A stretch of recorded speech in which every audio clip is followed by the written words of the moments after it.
Flávio está vivendo um momento um pouco mais complicado, né? Ele começou a campanha se vendendo como moderado, aí começou a vestir o colete à prova de balas e dizer que tinha sangue de Bolsonaro, comemorou o tarifaço contra o Brasil, depois escreveu carta pedindo suspensão de tarifas, disse que era um homem adestrado pela mulher, pai de menina, e depois foi exposto pela madrasta como grosseiro e desrespeitoso, e na semana passada foi falar de Bolsa Família, pois é, na tentativa de agradar o eleitor que é atendido pelo programa, só que ele desagradou a própria base. Nesse momento, a campanha dele tem um problema aí para resolver, né, gente? Eu tenho a impressão que qual o grande problema do Flávio nesse momento? É um momento, veja, as crises que ele está vivendo no último ano e meio, no último mês e meio, elas não são definitivas. Elas não, entendeu? Isso não quer dizer que perante outubro ele não possa recuperar. Ele está a uma distância muito pequena do Lula e o Lula não tem as pesquisas não indicam que a aprovação do governo dele esteja alta o suficiente para o presidente estar confortável. Então, essa eleição não está garantida. Agora, qual o problema para o Flávio nesse momento? A gente está às beiras das convenções. Mostrar fragilidade agora, não tendo resolvido ainda a vice, complica politicamente muito mais o trabalho dele de conseguir encontrar para vice algum candidato, alguma candidata que possa de fato fazer diferença. Entendeu? Não são muitas as pessoas que podem fazer diferença e está acusando fragilidade, está demonstrando fragilidade, com todo o centrão olhando para ele falando, vai aparecer vídeo de orgia já, tudo mais. Isso não traz... É um momento ruim. Não é que a crise seja definitiva para a campanha, mas é um momento muito ruim para estar vivendo essa crise e não ter resolvido ela ainda. E olha, não resolveu ainda por incompetência política, tá? Eu acho que não dá para dizer que a campanha está morta, definitivamente, mas que ela está perdida pra caramba, ela tá. Né? Eu acho que eles estão muito perdidos. O Flávio não consegue encontrar um caminho, ele não consegue encontrar uma linha de ação. É isso, ele uma hora fala do Bolsa Família, uma outra hora ele fala de pautas que agradam mais a extrema-direita, ele faz um vídeo feito por inteligência artificial falando que vem aí uma notícia que vincula PT com PCC e na semana seguinte não aparece nada. Quer dizer, eu acho que é uma campanha completamente perdida, em primeiro lugar. É uma campanha que tem uma resistência muito grande por conta da tensão dele com a Michelle, tem uma resistência muito grande dentro da própria extrema-direita, né? Não é uma campanha consensual, como do outro lado a do Lula é, por uma série de razões, é claro.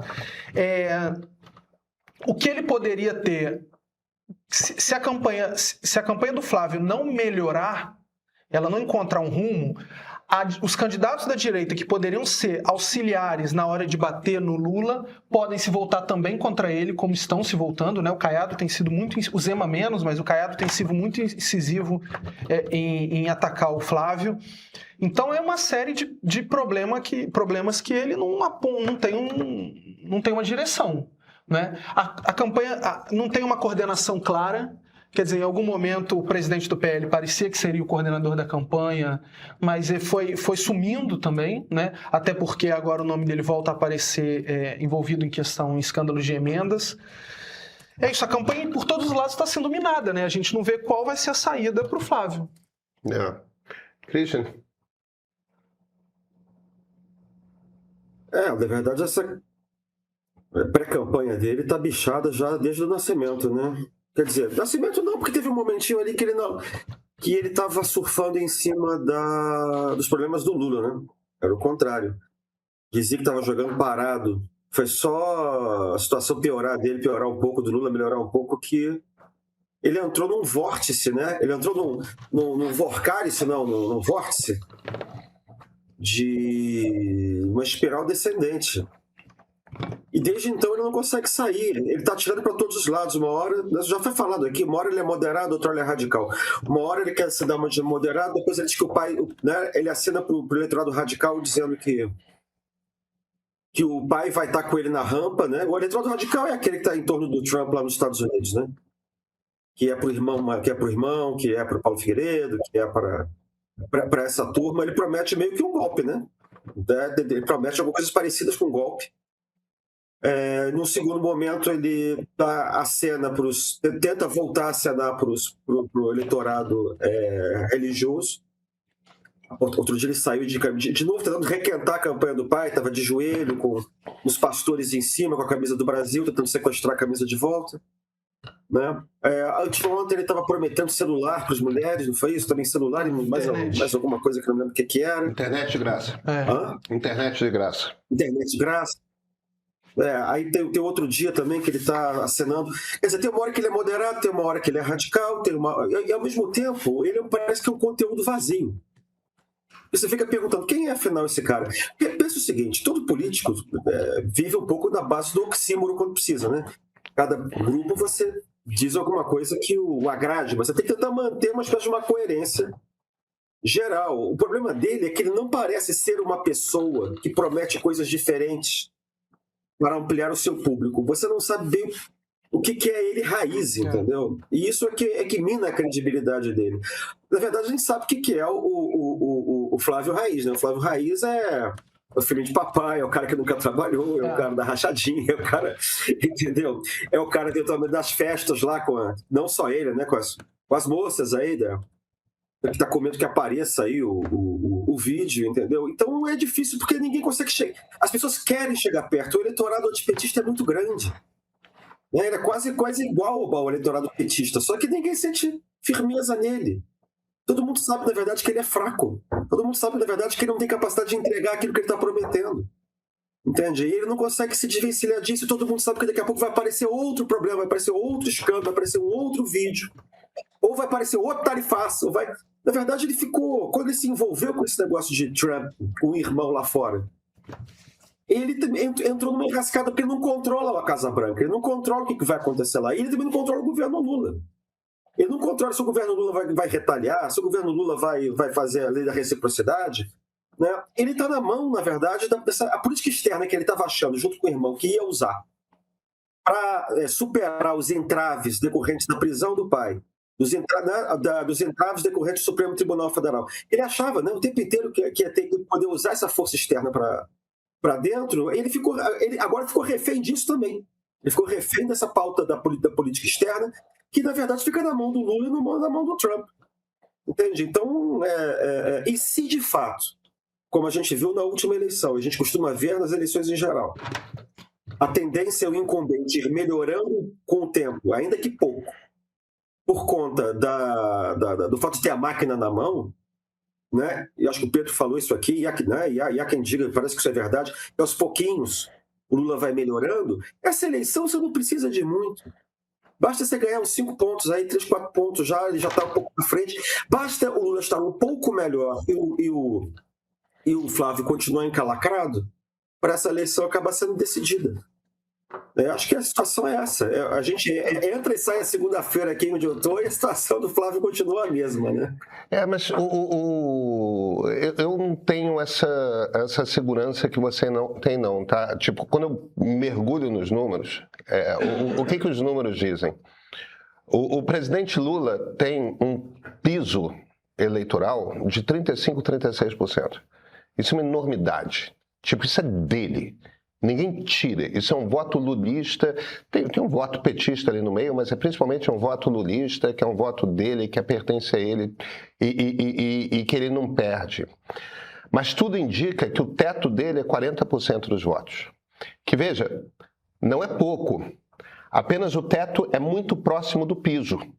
Então, o Lula não parece conseguir cruzar esse teto dos 40%. Ele não cai do piso de 35, 36. Mas o espaço dele é pequeno.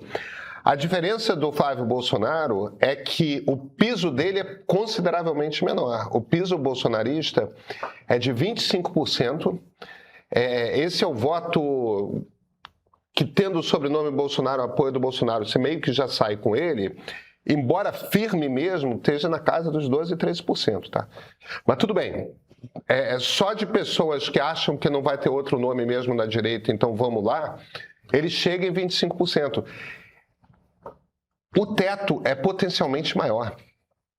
Então, porque você estava falando da coisa do voto antipetista, do voto petista. O problema do voto antipetista é que ele encosta próximo de 60% da sociedade. A diferença é, desses, um pedaço enorme não vota, simplesmente não aparece.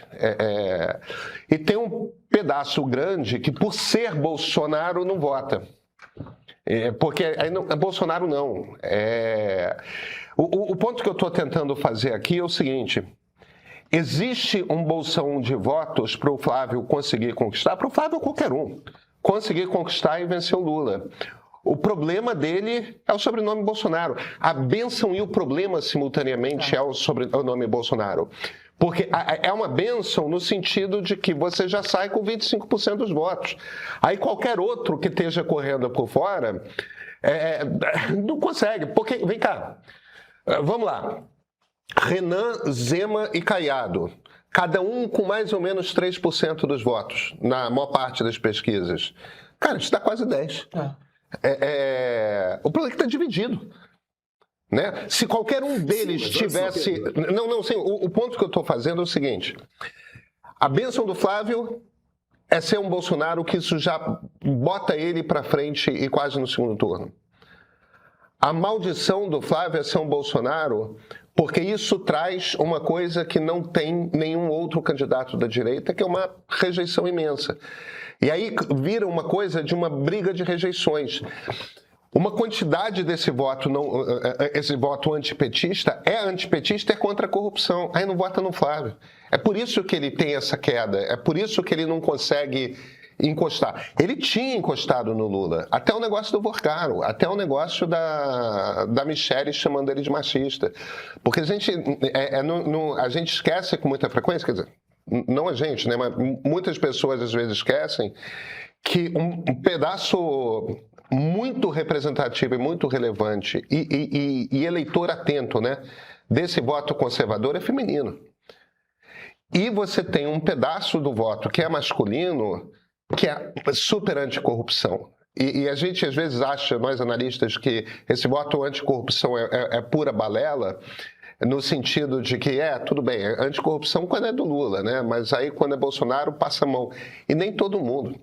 Né? Então, o problema do Flávio é essa armadilha, que ele prende todos os outros candidatos da direita embaixo e, ao mesmo tempo, ele não consegue romper a barreira.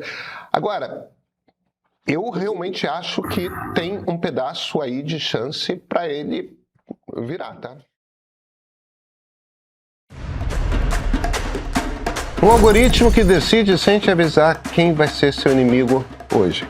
Uma rua em Jerusalém que carrega 3.000 anos de disputa embaixo do asfalto. Um Brasil que vota olhando para a terra que planta. Outro que vota olhando para a fila do banco. No Ponto de Partida Sério, eu investigo assuntos essenciais para compreender e lidar com os desafios do mundo contemporâneo, num formato que o programa semanal no YouTube não permite. Tudo começa em A Sociedade que o Algoritmo criou. Um olhar para o mundo e o indivíduo numa busca da razão pela qual sentimos que as pessoas ao nosso redor estão cada vez mais polarizadas e vivendo em bolhas.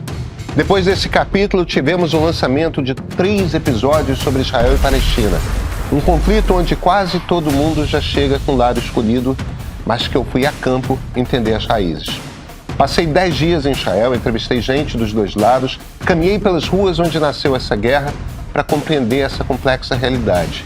Então eu voltei a olhar para casa, com nós brasileiros. No primeiro episódio, A Sociedade, eu parti de uma pergunta que parece simples. Por que o Brasil parece tão dividido? A resposta, no entanto, de simples não tem nada. Porque descobri que o Brasil está dividido em 5. 5 formas de viver o país. 5 formas de votar nele. E se são 5 Brasis, por que ainda tentamos caber em só 2 partidos? O episódio vai tentar explicar. No segundo episódio, Os Partidos, eu volto à origem do nosso sistema partidário para entender por que ele já não representa o país que existe hoje e como podemos voltar a conversar sobre política. 3 grandes arcos. E não para por aí, tá? Em breve, novos episódios. Eu sou Pedro Doria, editor do Meio. E esse é o Ponto de Partida, a série. Comece a assistir no streaming do Meio, exclusivo para assinante Premium.